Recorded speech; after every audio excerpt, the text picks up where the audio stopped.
In front of me is Samsung Galaxy Note 20 Ultra, and let me show you how to perform a virus scan on the following device. So first of all, just open the settings, then find and select device care, and here you will notice security, so smoothly click on this tab, and if you'd like to perform a virus scan, just click on turn on again, and then select scan phone.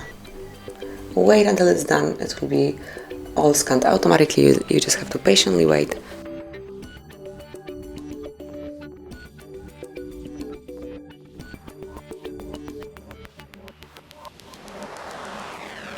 And that's it. As you can see, your device is secure, so you've just performed a virus scan. Congrats! Thank you for watching.